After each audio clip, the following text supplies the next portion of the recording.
Pick 10 designer fragrances for life, you must be joking. Oh, f*** it, I'll do it on my sillage, you'll soon be choking. Aqua, Dior Profumo, Dior Sauvage and British Chanel. If you think that I'd include them, then you can turn around and go to hell. These are the best scents in my fragrance collection. Smelling good all the time will help me deal with the rejection that I feel every day when I'm talking to the women. At least I know after I go that in my smell they'll be swimming.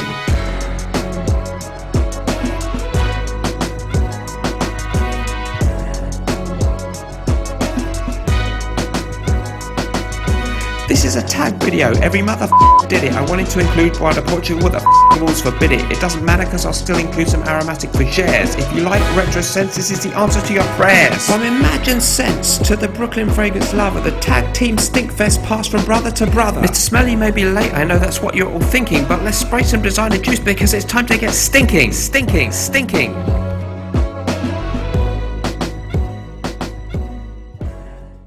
Hello, welcome back to all of you in the Smelly Army. So today we're going to be having a look at my top 10 designer fragrances that I would keep if I could only keep 5. 10 I mean, not 5, sorry. And had to toss out all the rest. This is a tag series. It was started by Timmy from Imagine Scents, so thanks to him, and thanks also to Chris from the FRAGMENTAL channel who tagged me. So let's see what my 10 picks would be. Of course, it's a bit like a top 10 designer fragrances, but it's not quite that because we're thinking we can only have these, and therefore there's a couple in here that are serving a purpose, a fresh fragrance that's a bit soapy and not massively exciting, but you need those. So I'm kind of trying to cover all bases and have something for nights out, cold weather, warm weather. So a little bit different to just a top 10 favourite scent. So an interesting concept, and let's see what I've picked then. So the first one I'm going to go with, we'll go with some Dior first, and it's Dior Eau Sauvage Parfum from I think 2012 this release, maybe 13, but anyway. François De Givenchy, the perfumer. There's only 3 notes listed: bergamot, vetiver and myrrh. It's a little bit, it has something in common with the original Dior Eau Sauvage from 1966, but Eau Sauvage Parfum is stronger and richer and darker and deeper. It does have a nice fresh green bergamot opening, which I really enjoy, but it then has this resinous myrrh note in there, a little bit like incense, a little bit of sweetness about this fragrance, and a definite masculine woody undertone with the vetiver. Probably there are some other notes, I'm pretty sure, in there, maybe some lavender. I'm sure there's more than 3 notes going on this one. It actually smells really complex and deep, but deep, rich, a little bit green and fresh, but more kind of sweet and resinous and rich and masculine and classy. Beautiful fragrance, incredible performance. Discontinued now in this formula because they re-released it in 2017 with a slightly different packaging and formula, which I also really like, but I prefer this one. Moving on then, I'm going to stick with Dior, and like many other reviewers, I am going to select Dior Homme Parfum. So this is perhaps the strongest, most masculine flanker of the original Dior Homme Eau de Toilette. It has that iris, waxy, lipstick-esque note, but there's a note of leather accented quite strongly in here, and there's a really strong, creamy, deep sandalwood note and some spiciness about this. So very masculine and rich and woody, but also has this kind of lipstick-esque waxy iris note in there. Fantastic performance, and for me the darkest and most masculine and sophisticated really of the Dior Homme line, although they're all pretty sophisticated and great fragrances, but this is my favourite, the best performer and the most masculine. So Dior Homme Parfum, one of my absolute favourites of all time. That would have to be in my top 10. Now, something completely different, Mugler Cologne. This one, it's my soapy, fresh, clean scent. So sometimes you don't want to smell really strong. Sometimes you just want to spray something a little bit clean and likeable on. Maybe it's hot weather, that kind of thing. Accentuated cleanness in the form of a fragrance. Smells like a brilliant bar of soap. I think there's vetiver in there, but it's a kind of grassy green version of vetiver rather than earthy, rootsy version of it. A little bit of neroli, some citrus notes, some florals, a bit of white musk. Just a really good, clean bar of soap smell, and sometimes that's what you need. So although not one of my top 10 fragrances ever from designer houses, if I could only have 10, somehow I think I would want that to be one of them.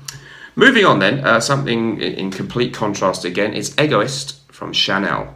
This 1990 release is very masculine, woody and spicy with a fantastic sandalwood note, a little bit of mandarin in the opening, and there's also some cinnamon and some ambrette seed sweetness, maybe some vanilla in this one. Really woody and spicy, a little bit sweet, but very much masculine and classy. Kind of timeless elegance about it. A really good performer, and real work of art from the house of Chanel. More interesting to me than some of their real big sellers like Bleu de Chanel, which is also nice. But this one for me, I've only got 10 that I can pick, and I want the really fantastic ones. And that, for me, from Chanel is one of their greatest ever. It would have to be in my 10. That's it, fiddle with your pocket hanky, you pillock. It still looks crap. So, moving on, we're going to have, next up, Monsieur De Givenchy from 1955. A beautiful citrus aromatic or chypre, perhaps, type fragrance. So this one has lovely bergamot and hesperidic citrusy notes in the opening. And then there's some herbaceous elements, a little bit of lavender. It's similar to Chanel's Pour Monsieur, but I didn't want to pick another Chanel. So I decided to go with Monsieur De Givenchy for a simple, elegant citrus cologne type fragrance with only moderate performance. A little bit of a retro feel, but very elegant, delicate, gentlemanly scent. So Monsieur De Givenchy would make my list. I don't think it made anyone else's yet.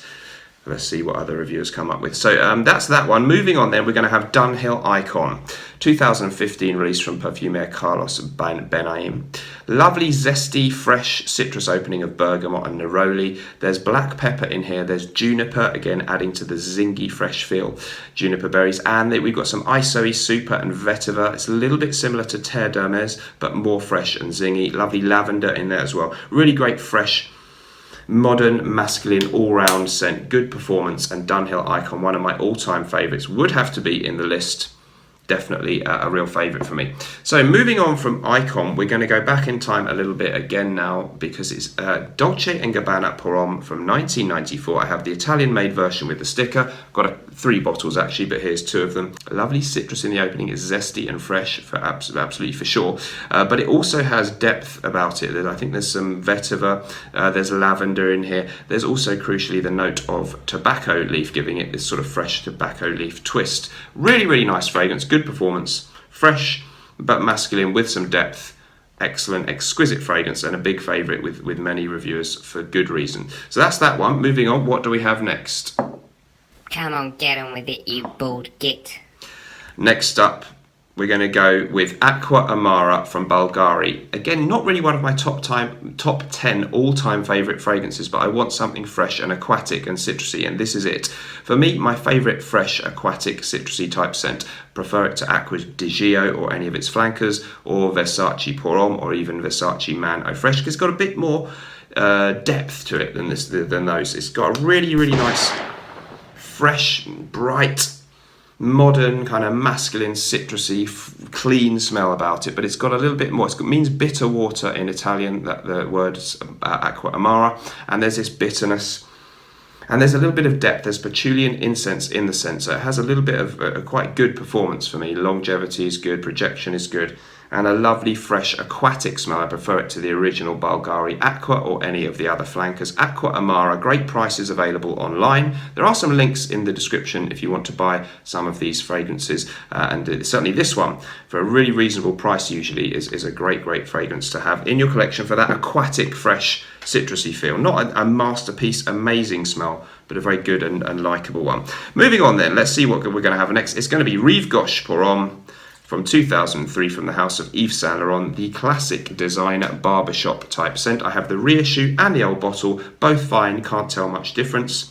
Lovely lavender in here, there's gaiac wood, there's vetiver, there's patchouli, there's some freshness with bergamot. It ends up smelling like a really nice shaving foam. A little bit also like Azzaro Pour Homme from 1978, but cleaned up for the 21st century by the artistic director Tom Ford, who was in charge at Yves Saint Laurent when they came out with this one in 2003. Really, really nice, fresh, clean barbershop shaving foam type of smell. Bit of a retro feel, but essentially a good all-rounder, maybe for more grown-up, mature men. I really love that one. Lovely, lovely scent. So moving on from that one.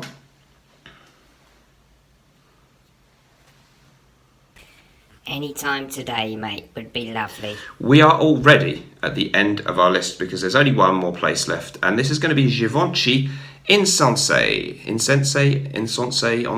however you say it. It's a really brilliant fragrance. It was first released in 1993. It's now very hard to find, totally discontinued.